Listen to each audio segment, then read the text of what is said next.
Olá, boa tarde, boa noite ou bom dia. Nós estamos aqui retomando as transmissões e retomando aquela mensagem que nós iniciamos há alguns dias, e em virtude da má conexão, a gente acabou não tendo condições de concluí-la. Mas eu quero aqui trazê-la na íntegra.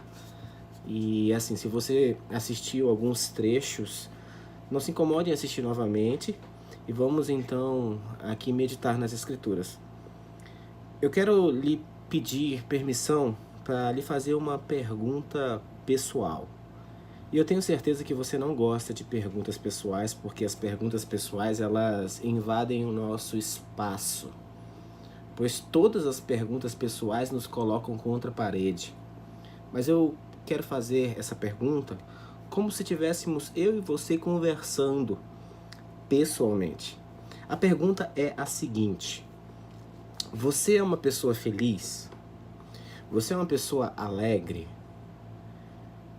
Não se apresse em me dar a resposta, porque essa pergunta não é uma pergunta em que a resposta é muito óbvia, em que a resposta é muito simples, assim como a própria pergunta foi. E eu quero que você abra as Escrituras em Filipenses capítulo 4, verso 4, e leia comigo o que diz esse texto. E para adiantar, eu já vou recitar esse texto para você. Filipenses capítulo 4, verso 4, ele diz o seguinte: alegrai-vos sempre no Senhor. Outra vez digo, alegrai-vos. E eu quero pensar com você nesse tema alegria, e lhe propondo o seguinte título: Ladrões da Alegria. Paulo, ao escrever essa carta, ele não estava hospedado em um hotel 5 estrelas. Ele estava preso. Ele estava algemado. Ele estava na antessala do martírio. Ele estava praticamente com a cabeça na guilhotina de Roma. E mesmo diante dessa situação, mesmo diante dessa circunstância, ele disse para os irmãos de Filipe, ele disse para aquela igreja ali: alegrai-vos sempre no Senhor. Outra vez digo, alegrai-vos. Esse versículo já nos traz 3 grandes verdades. Lembre comigo quais são elas. A primeira verdade é que a alegria do cristão, ela não é uma opção. A alegria do cristão é uma ordem. A alegria do cristão é um mandamento.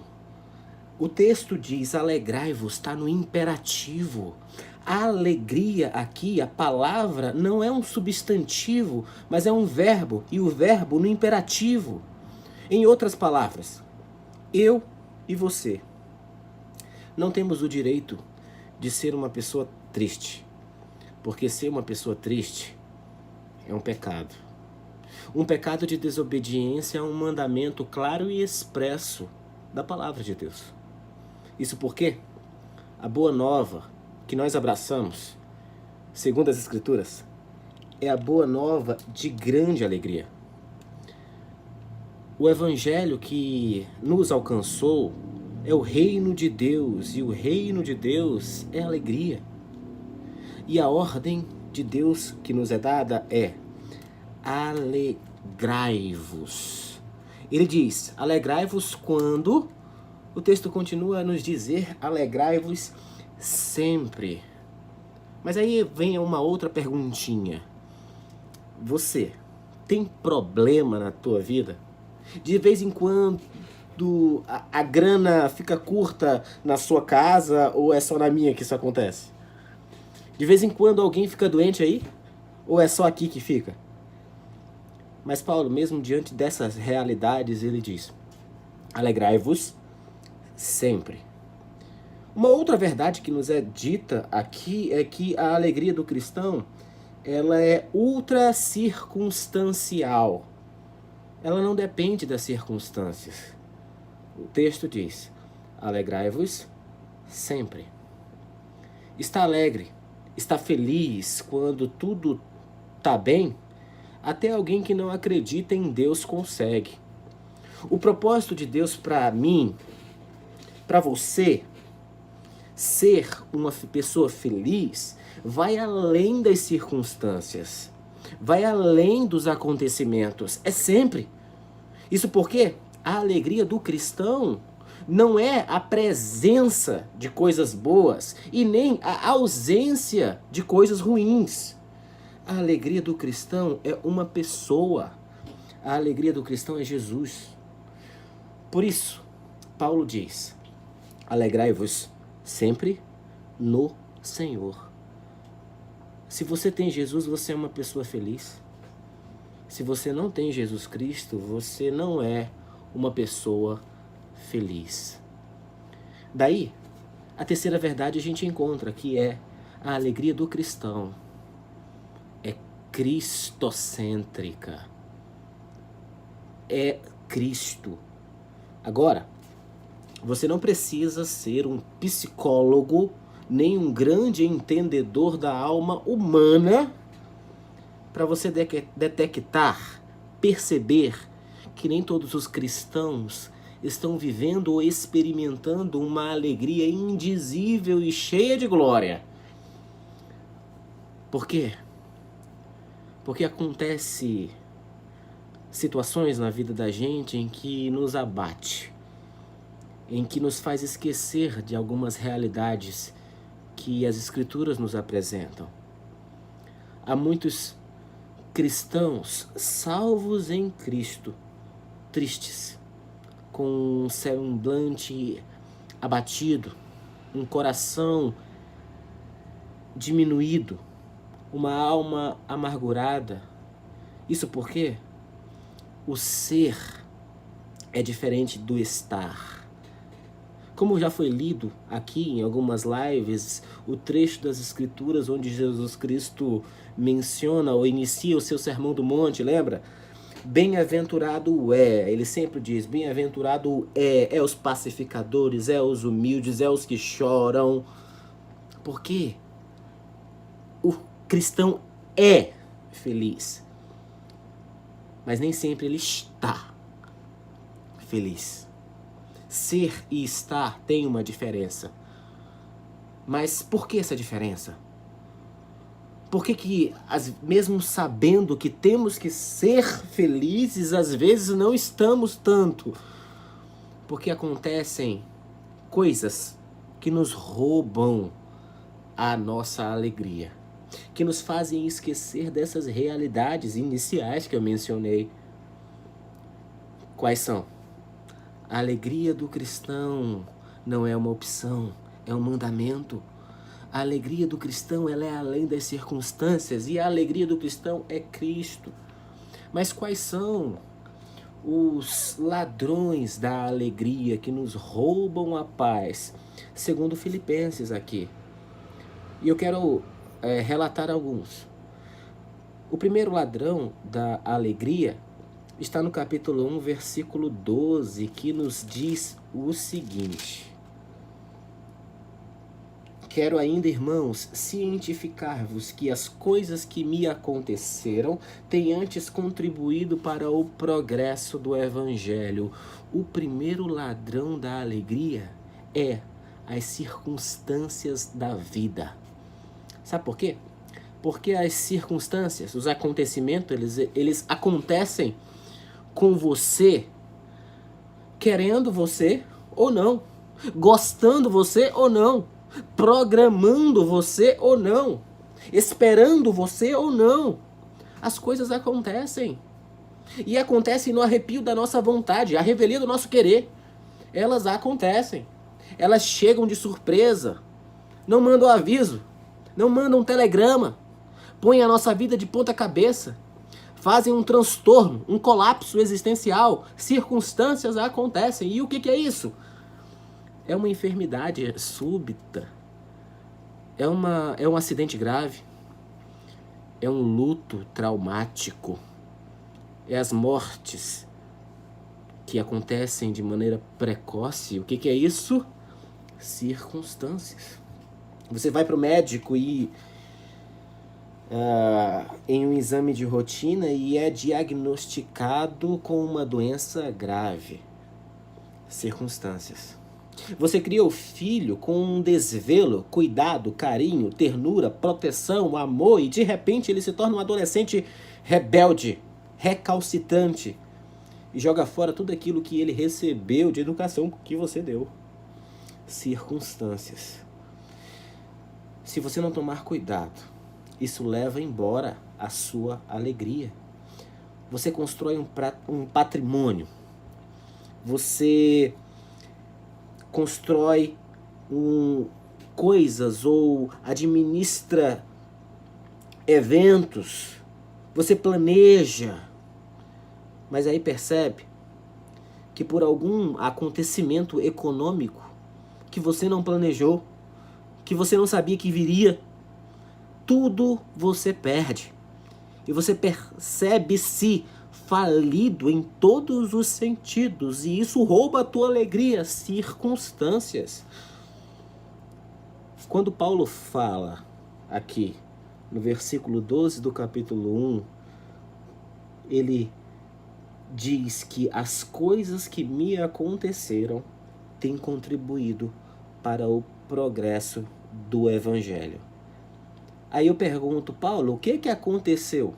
Quais eram essas coisas, essas circunstâncias? Aí Paulo responderia da seguinte forma: bom, eu fui, perseguido em Damasco, eu fui rejeitado em Jerusalém, eu fui esquecido na cidade de Tarso, eu fui apedrejado na cidade de Listra, eu fui açoitado na cidade de Filipos, aí nessa região, na cidade de vocês, levei tanta pancada ali. Fui escorraçado da cidade de Tessalônica. Fui enxotado da cidade de Bereia. Fui chamado de tagarela na cidade de Atenas. Eu enfrentei feras. Eu enfrentei martírio. Eu enfrentei naufrágio. Fui picado por uma víbora. Cheguei em Roma algemado. Mas eu quero, diante dessas circunstâncias que me aconteceram, dizer o seguinte: elas têm contribuído para o progresso do Evangelho. Em 2 Coríntios, capítulo 11, Paulo chega a dizer que 5 vezes recebeu dos judeus uma quarentena de açoites. Menos um. Ou seja, 195 açoites. E o que era isso naquela época? Paulo estava falando de uma situação em que tiravam a roupa da pessoa, colocavam a pessoa num tronco, e com chicotes de correia de couro cru com ossos na ponta, davam as chicotadas, os açoites. Talvez seja por isso que em Gálatas capítulo 6 ele diz que eu trago no corpo as marcas de Cristo. Essas coisas, ele diz, contribuíram para o progresso do Evangelho. Pelo que parece, Paulo era um homem que olhava para a vida na perspectiva da soberania de Deus. Ele não crê no acaso, ele não crê no determinismo, ele não crê na sorte, ele não crê no olho gordo, ele não tem medo de sexta-feira 13, ele não tem medo de feitiço, ele entende que Deus está no controle de toda a sua vida e que nenhum fio de cabelo da sua cabeça pode ser tocado sem que Deus o saiba, sem que ele o permita, sem que Deus tenha um propósito. É Deus quem dirige o seu destino e as circunstâncias da vida não podem tirar a alegria dele e a alegria de um cristão que olha para cima diante das circunstâncias. Olha só o que aconteceu. Porque ele está preso em Roma, a igreja é mais encorajada até pregar. Ele põe-se a evangelizar toda a guarda pretoriana, ele ali algemado. Eram cerca de 16 mil soldados. Porque ele não era prisioneiro de César, nem de Roma. Ele era prisioneiro de Cristo. Ele era embaixador em cadeias, porque quando o Filho de Deus sofre, quando circunstâncias nos abatem, quando a dor chega, É Deus abrindo o caminho para que o testemunho do Evangelho cresça e horizontes mais largos sejam abertos para a glória de Deus. Quando Paulo está preso, ele começa a escrever cartas. As cartas da primeira prisão. Ele escreve a carta aos Efésios, ele escreve essa carta aos Filipenses, ele escreve a carta aos Colossenses, a Filemon, cartas que abençoam o mundo. Meu irmão, você que nos assiste essa transmissão, assiste essa mensagem, essa pregação, se circunstâncias, se o luto, se a saudade, se a perca de alguém por conta inclusive dessa situação pandêmica tem roubado a sua alegria, é saudável e salutar chorar. O nosso Salvador chorou, o nosso Salvador teve angústias depressivas, mas a nossa alegria é o nosso Salvador. Deus não desperdiça, sofrimento na vida dos seus filhos. Não desperdiça. Os sofrimentos nos ensinam. Os sofrimentos e as circunstâncias e a dor nos ensinam e nos fazem ter mais fé. Porque o choro pode durar a noite inteira, mas a alegria vem pela manhã. Vem pela manhã. Diante da dor, diante da saudade, diante do sofrimento, olhe para cima e entenda: Deus sabe o que está fazendo. Ele é soberano, Ele é conhecedor de todas as coisas, Ele é todo-poderoso, todo-poderoso. Lembra daquela ilustração que eu mencionei? Esse Deus todo-poderoso, Ele conhece cada um de nós. Sim, conhece. Os cientistas provaram e ensinam e detectaram que existem mais estrelas no céu do que grãos de areia na terra. Para e pensa. Quantos grãos de areia tem na terra? Pensa nos desertos, nas praias que a terra tem. Tem mais estrelas no céu do que grãos de areia na terra. E as escrituras dizem, para nos fazer entender o tamanho do nosso Deus, que Deus conhece cada uma dessas estrelas, as chama pelo nome, conhece cada uma delas. Imagine só, tamanho é o conhecimento. Para que você entenda de uma maneira bem prática a nossa realidade de ser insignificantes e limitados e a grandeza de Deus, quando você não tiver nada para fazer e pegue um punhado de areia, coloque em cima da mesa da sua casa e comece a contar quantos grãozinhos tem ali. Depois que você terminar isso, eu quero que você faça a seguinte atividade: dê nome para cada um dos grãozinhos de areia. Dê nome para eles. Esse aqui é número 1, número 2, número 3. Dê nome, não numere. Dê nome. E depois que fizer isso, mistura tudo e chama os grãozinhos de areia de volta. Ou tenta identificar quem é quem. É uma missão quase impossível. Mas isso é só para ilustrar. Existem mais estrelas no céu do que grãos de areia na terra. Deus conhece essas estrelas. Imagine você. Ele sabe os seus problemas, as suas dificuldades, as angústias, as situações que fazem você sofrer. Mas quando você olha para cima e vê o tamanho desse Deus, as coisas começam a mudar.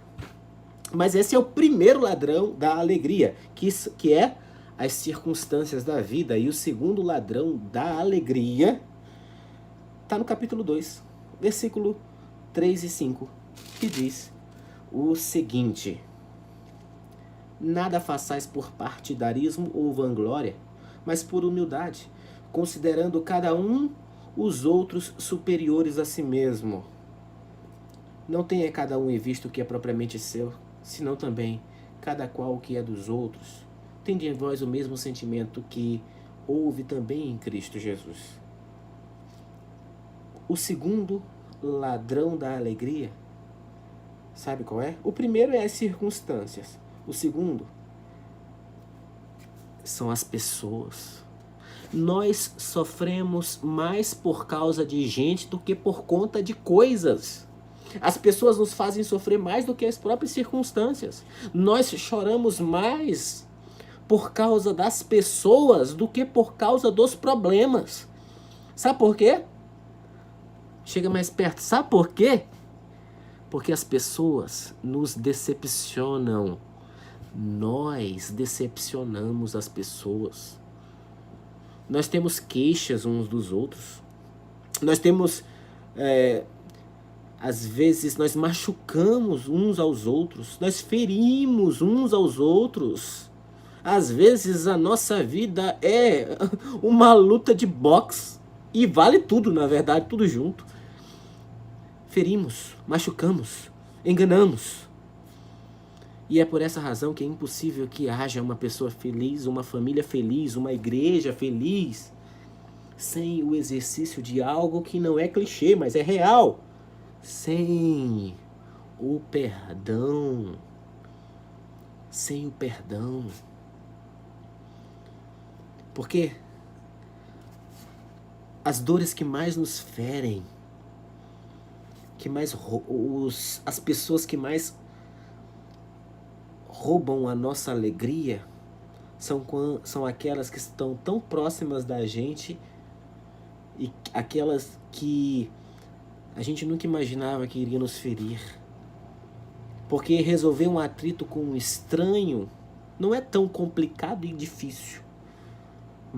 Porque se alguém falar um palavrão pra você no trânsito da cidade, você fica aborrecido, fica indignado, mas 2 segundos você esquece, porque você não conhece aquela pessoa. Mas se é um amigo, se é um irmão da igreja, se é um parente, não, você leva pra cama isso, você fica pensando, você não dorme. Mas, poxa, será possível? Por que ele fez isso comigo? Isso rouba a nossa alegria. Isso deixa a gente angustiado, aflito, esmagado. Isso só se resolve quando acontece algo, quando acontece o perdão. Aqui em Filipe era uma igreja missionária que tinha alguns probleminhas aqui. Segundo a carta aos Filipenses, dentro dessa comunidade havia uma espécie de sociedade feminina em que 2 irmãs não se bicavam, Evódica e Sintique. Essas mulheres estavam batendo-se de frente com a outra, digamos assim. E ainda mais, tinham pessoas ali que só pensavam em si. Paulo diz, pense também o que é do outro. Tinha gente complicada ali. E Paulo diz, olha, tenham o mesmo sentimento que houve em Cristo. Sejam humildes. E há comunidades que são mais ou menos assim, é pé de guerra. Há irmãos que não se falam, não se olham, não se toleram, não se amam. E às vezes reúnem-se no mesmo lugar, cantam os mesmos cânticos, escutam a mesma pregação, participam da mesma ceia, mas com o coração amargurado. Eu sei como é isso, meu irmão. E é ruim. É ruim. O pecado do ódio tem assolado muitas comunidades.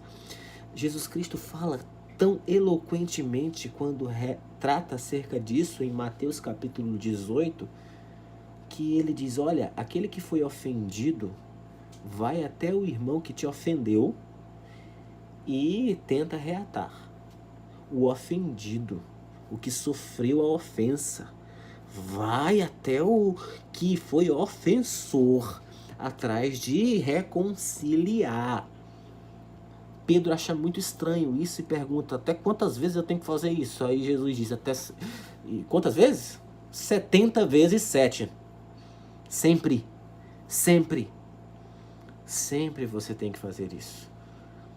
Sempre você tem que se perdoar. Sabe por quê? Porque você foi perdoado. Porque você, a coisa que mais você fez na sua vida foi pecar contra mim, diz Deus. Eu sou o ofendido de todas as atividades que você faz ou fez. E eu lhe perdoei. Eu reconciliei você comigo. E Deus quer isso. Perdoe as nossas ofensas, assim como o Senhor tem perdoado a nós. Esse é o padrão. Esse é o padrão. Não deixe que pessoas roubem a sua alegria. Reate os relacionamentos. Perdoe. Vire a face. Sirva. Tenha o mesmo sentimento que houve em Cristo Jesus. Prenda esse ladrão da alegria aqui também. Mas o terceiro ladrão da alegria, o primeiro é as circunstâncias. O segundo são as pessoas. E o terceiro está no capítulo 3, versículo 19, que diz: o destino deles é a perdição. O Deus deles é o ventre. E a glória deles está na sua infâmia, visto que só se preocupam com as coisas terrenas. O terceiro ladrão da alegria é a preocupação com as coisas terrenas. Agora vai uma perguntinha para reflexão. Você já perdeu uma noite por conta de dinheiro? Você já discutiu com alguém por conta de finanças? Você já brigou com alguém, com a esposa ou com o marido, por conta de finanças? Se você falar que não, sinceramente eu vou duvidar um pouquinho da sua honestidade. As pessoas brigam por conta de finanças. Brigam porque tem, brigam porque não tem, brigam porque tem pouco, brigam porque tem muito, brigam porque não tem nenhum, mas sempre brigam. E o grande problema, e Paulo diz aqui, é que haviam pessoas que só preocupavam-se com as coisas terrenas. Tem gente que tem 2, 3, 4, 5 empregos, levanta de madrugada, vai dormir altas horas, não tem tempo para si, não tem tempo para os outros, não tem tempo para os filhos, para o marido, para a esposa, não tem tempo para Deus, porque só se preocupam com determinadas situações. Porque, na verdade, a economia transformou-se em ídolo. Pessoas acabam que casam por dinheiro, divorciam-se por dinheiro, matam por dinheiro, morrem por dinheiro, se vendem por dinheiro, se corrompem por dinheiro, são corrompidas por causa dele, porque se preocupam apenas com coisas terrenas. Coisas terrenas. Isso aí adentra num outro conceitozinho, o próprio consumismo. E o que é o consumismo? Consumismo é você comprar com dinheiro que não tem, coisas que você não precisa para impressionar pessoas que você não conhece. Paulo diz: aqueles que ficam e caem na tentação de serem ricos caem em ciladas e atormentam a sua alma com esses flagelos. Mas tendo o que comer e o que beber e o que vestir, fiquem felizes ou contentes, porque a piedade com contentamento é grande fonte de lucro. É claro que eu não estou dizendo que a gente não deva ter alvos financeiros, não deva ter sonhos e trabalhar por eles, em passar num concurso público, é o que eu quero, em estudar mais, trabalhar mais, para ter uma casa melhor, para trazer um pouco de dignidade para a sua parentela. Eu não estou dizendo que isso é errado de maneira alguma, eu seria um hipócrita se assim eu dissesse. Mas eu estou dizendo é que tem muita gente que no equívoco de achar que vai ser mais feliz quando tiver uma casa melhor, que vai ser mais feliz quando tiver roupas de grife, terá mais felicidade quando tiver mais bens. Isso é um equívoco, porque a felicidade não é um destino em que a gente chega, é a maneira como você caminha. Felicidade não está fora da gente, a felicidade está dentro da gente. A felicidade não está nas coisas, a felicidade está em Deus. Porque dois problemas tem quem tem muito. É o problema de querer sempre ter mais e o medo de perder aquilo que se tem. John Rockefeller, o primeiro bilionário do mundo, perguntaram para o contador dele quanto que o Dr. John Rockefeller deixou, e o contador fez os cálculos rapidamente e disse numa frase bem resumida: quanto que ele deixou? Deixou tudo. Deixou tudo. Essa é a realidade. A gente deixa tudo. Mas uma das coisas que a gente leva para o céu é as almas que a gente ganhou aqui na Terra. E se você coloca a razão da sua vida nas coisas desta vida como se fosse o foco da sua existência, o foco da sua felicidade, você vai ser infeliz sempre. Porque a felicidade não está nas coisas, não está na criação, mas no Criador. Essa é a felicidade. Então, quando as coisas dessa vida, ou a preocupação com elas, roubam a sua felicidade, avalie e pense nas coisas que são do alto.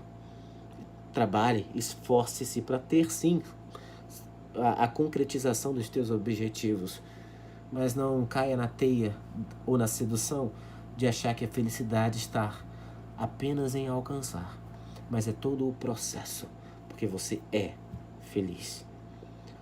O quarto e último ladrão da alegria, o mais esperado, digamos assim, é o seguinte: capítulo 4, quando nós lemos no versículo 4, a gente leu esse texto no início, mas o versículo 5 em diante diz que seja a vossa moderação conhecida por todos os homens, perto está o Senhor. Não andeis ansiosos por coisa alguma. O texto vai seguir e eu vou seguir já rapidinho, daqui a pouquinho com ele. Mas o quarto ladrão da alegria é a ansiedade. Perguntinha, você conhece uma pessoa ansiosa?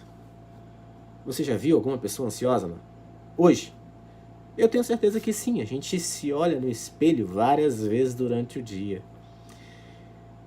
Você é daquele tipo de gente, como eu sou, que quando o problema está lá na China, você pensa que ele já está batendo na porta da sua casa? Daquele tipo de gente, quando não tem problema, você cria um porque você não sabe viver sem problema? A ansiedade é o mal deste século, porque é a doença mais democrática da nossa geração, porque ela atinge crianças, ela atinge jovens, homens, mulheres. Todo mundo é atingido por ela. Até criançazinha que não tem problema já tem ansiedades na sua mente. Por quê? Porque às vezes ela não tem 5 anos de idade, mas já tem uma bolsa de 5 quilos nas costas. Uma agenda cheia. Ela tem natação, cursinhos, faz várias atividades, várias preocupações nessa mente infantil e acaba se tornando uma criança ansiosa. E olha só, a ansiedade ela vem de um conceito que se chama, que traz a ideia de estrangulamento, apertar o pescoço, tirar o oxigênio, sufocar. Tem gente assim. Jesus disse que a ansiedade é inútil, porque por mais ansioso que seja, você não pode acrescentar um palmo na sua existência. Um pregador batista antigo, Charles Haddon Spurgeon, ele diz que a nossa ansiedade não esvazia o sofrimento do amanhã, mas apenas esvazia a força do hoje. A ansiedade, ela é prejudicial. Ela é a preocupação. Por quê? Porque você começa a ocupar a sua mente com um problema que ainda não chegou. E está comprovado, isso de forma estatística, que 70% dos assuntos que nos deixa preocupado não vai acontecer, não vão acontecer. E se acontecer, a gente já sofreu lá atrás. Daí, quando chega o problema, a gente vai ter que sofrer de novo e acabamos por não ter mais forças para encarar o problema de frente. A gente sofre por antecipadamente, ou por antecipação. Jesus disse que a ansiedade não apenas é inútil, mas é um sinal de incredulidade, porque os gentios não conhecem a Deus e por conta disso se preocupam com as coisas. Às vezes a gente é ansioso, sabe por quê? Porque a gente quer dominar o futuro e a gente não consegue dominar o futuro. A gente quer dominar as coisas, a gente quer planejar acontecimentos que ainda não existiram. E a gente fica pensando, o que vai acontecer, o que vai ser, como que vai ser. Nós não sabemos do futuro. Nós não sabemos disso. Deus sabe todas as coisas. Nós falamos sobre as circunstâncias da vida, sobre as coisas terrenas, sobre as pessoas. Essas três iniciais ladrões da alegria culminam também na nossa preocupação, na nossa ansiedade. Podem deixar-nos deprimidos, depressivos. Meus amigos e meus irmãos que nos assistem, tem tanta gente se matando, se suicidando por conta de circunstâncias, por conta de pessoas, de acontecimentos, porque adquirem uma depressão, uma angústia e querem matar esse problema, essa dor, mas não veem solução. Eles querem viver. O que eles querem matar é a dor. E acabam não tendo opção. Quando vai para a igreja pedir algum aconselhamento, chamam ele de louco. Ah, você tem pouca fé. Não, ai destes que dizem esse discurso. Porque a gente passa por momentos assim. A gente passa por momentos assim. A gente passa por momentos depressivos. E depressão é doença também. É tratada com remédio. É tratada de uma forma também química. Mas, sobretudo, ela é tratada quando a gente olha para Deus. E o texto vai responder como a gente consegue segurar a nossa depressão ou dominar a nossa ansiedade. O texto nos mostra como que a gente consegue ser curado disso. Paulo diz, olha, perto está o Senhor. Paulo diz, não andeis ansiosos por coisa alguma, circunstâncias, pessoas, problemas, dor, angústia, choro.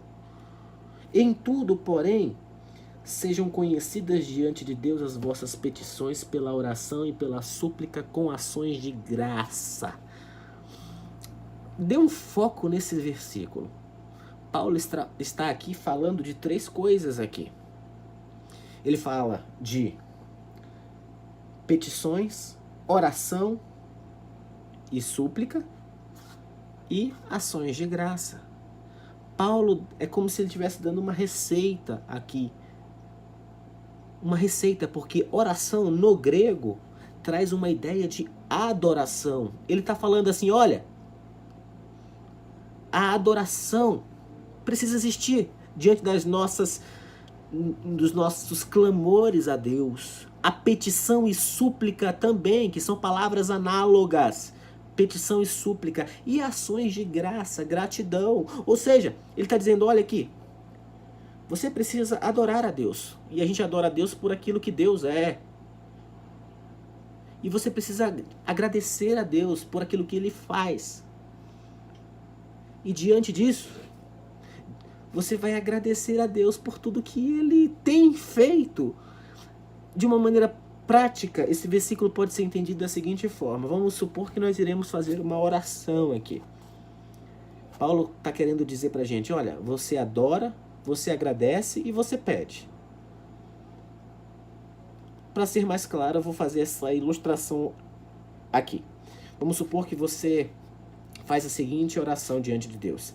Deus, eu quero te adorar porque tu és Deus, tu és o Deus da minha vida, tu és o meu criador, tu és o meu sustentador, tu és o meu provedor, tu és meu libertador, tu és o meu protetor, consolador. Eu quero te adorar porque tu és autoexistente, tu és imenso, tu és eterno, tu és imutável. Eu quero te adorar porque tu és um Deus onipotente, tu és um Deus onisciente. Tu vai explorando isso. Senhor, eu quero te adorar, meu Deus, porque tu és verdadeiro, misericordioso, bondoso, Pai da misericórdia. Tu és...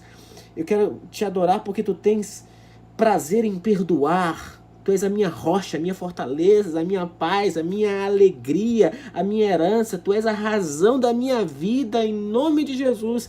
Amém. Aí você diz para Deus, mas eu estou tão ansioso. Ué, parece que não combinou aqui. Ou você acredita que Deus é tudo isso, e de fato vive diante dessa realidade, desse conhecimento de Deus, ou você retira essa ansiedade. Porque não combina. Não combina. Paulo está ensinando aqui, olha, nós ficamos ansiosos, sabe por quê? Porque nós não paramos para pensar no Deus que nós temos. Perto está o Senhor. Diante das nossas petições, diante dessa súplica que fazemos a Deus, dessa adoração que nós oferecemos ao Senhor, ela tem que estar carregada do conhecimento de Deus. Se você conhece a Deus, cada vez mais que você cresce nesse conhecimento, menos você fica ansioso, porque você sabe quem Deus é, o tamanho desse Deus diante da nossa insignificância. A A.W. Tozer, ele diz que o maior problema da igreja contemporânea é que ela não medita nas grandezas de Deus. O livro de Daniel, ele narra, e Daniel chega a dizer que o povo que conhece a Deus é um povo forte e ativo. Aí vem a pergunta, qual é o tamanho do nosso Deus? Quanto o seu Deus pode? Isaías chegou a mencionar, e eu até ilustrei antecipadamente no início, Isaías chega a dizer em Isaías 40, o meu Deus é aquele que olha para as nações.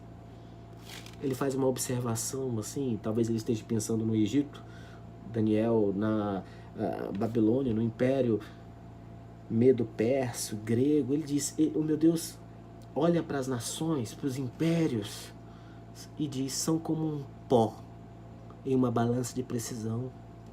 São como um pingo de água que cai num balde. São como um vácuo. São como nada diante do meu Deus. Lembra da ilustração das estrelas da areia? O meu Deus conta cada uma das estrelas e as chama pelo nome. Isaías 40, dá uma lidinha lá. Aí. Não ande ansioso. Olha o tamanho do seu Deus. Porque quando a gente começa a fazer isso, quando a gente lança diante dele toda a nossa ansiedade, diante de conhecê-lo e fazer conhecida as causas da nossa preocupação, ele promete aqui algo. Versículo 7 diz: e a paz de Deus, que excede, que ultrapassa todo o entendimento, guardará o vosso coração e a vossa mente em Cristo Jesus. O resultado disso tudo, o resultado de orar ao Senhor, de entender sobre o Senhor, de agradecer a Deus por aquilo que Ele é, ou seja, de orar, o resultado disso é a paz de Deus. E essa paz de Deus guardará o vosso coração e a vossa mente. Guarda o coração e a mente, porque a ansiedade é um pensamento errado e um sentimento errado. Guarda o coração e a mente, porque estar ansioso é pensar errado e sentir-se errado. E a palavra guardar no original traz a ideia de montar guarda, como um sentinela ali 24 horas. E isso traz-nos a realidade, sabe de quê? Deus faz com a gente o seguinte: Ele manda embora a ansiedade e guarda a sua cabeça e o seu coração, sua razão e os seus sentimentos, porque a ansiedade, quando ela vier, ela não vai entrar. A mente está protegida, o coração está protegido, como se fosse uma muralha, um guarda ali. E essa muralha chama-se a paz de Deus. A paz de Deus. E isso dá e abre a nossa mente para colocar nela aquilo que é verdadeiro, respeitável, justo, puro, que é o que o texto continua a dizer. Finalmente, irmãos, tudo que é verdadeiro, tudo que é respeitável, tudo que é justo, puro, se alguma virtude há, se algum louvor existe, seja isso que ocupe o vosso pensamento. É por isso que Paulo pode dizer de uma prisão: alegrai-vos sempre no Senhor. Outra vez digo, alegrai-vos, porque a alegria do cristão, ela é constante. A alegria do cristão, ela é permanente. A alegria do cristão é um mandamento. A alegria do cristão, ela é independentemente das circunstâncias, ela é ultra circunstancial. A alegria do cristão é uma pessoa, a alegria do cristão é Cristo. E diante dos ladrões da alegria, que podem ser as circunstâncias da vida, que podem ser as pessoas, diante das circunstâncias eu olho para a soberania de Deus. Diante das pessoas eu tenho que e preciso ter um coração disposto a perdoá-las, conceder perdão e me esforçar para ir até eles para resolver a situação e ter paz. E diante das coisas deste mundo, das preocupações deste mundo, eu entendo que o foco da minha vida e existência é viver feliz, porque eu sou feliz quando eu olho para cima. Diante da ansiedade, eu lanço sobre ele, através de uma oração, através de uma meditação no ser de Deus, grato, porque eu sei que ele vai guardar a minha mente e o meu coração e vai me proteger de pensamentos que me encurralam, que me deprimem. E diante de momentos assim, a gente passa por um mundo muito complicado. Um mundo em que o sofrimento, o martírio, o choro já começa no nascimento. É um parto viver.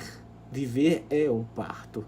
A Bíblia diz que sim, existem os abrolhos da vida, os espinhos. Pisar nesse chão é assim.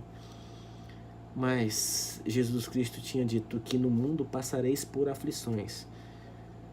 mas tenham bom ânimo, ou seja, alegria para enfrentar este martírio da vida, carregando a nossa cruz, chorando, mas com a esperança de que todas as coisas cooperam para o bem daqueles que amam a Deus, daqueles que são chamados filhos de Deus. Por isso que nós podemos cantar: mais perto quero estar, meu Deus, de ti. Quanto mais perto de Deus, mais felizes nós somos, mais alegres nós estamos. Daí, mais capacidade nós temos de prender os ladrões da alegria e olhar para cima. Quero lhe fazer uma pergunta agora. E uma pergunta pessoal. E eu sei que você não gosta de perguntas pessoais, porque as perguntas pessoais, elas nos colocam contra a parede. As perguntas pessoais entram na nossa vida, batem na nossa porta sem pedir licença. Mas imagine que nós estamos conversando aqui face a face, como foi nossa conversa de hoje. E eu lhe faço a seguinte pergunta. E agora, diante de todo o conteúdo que você ouviu, a resposta é com você. Você é uma pessoa feliz? Você é uma pessoa alegre?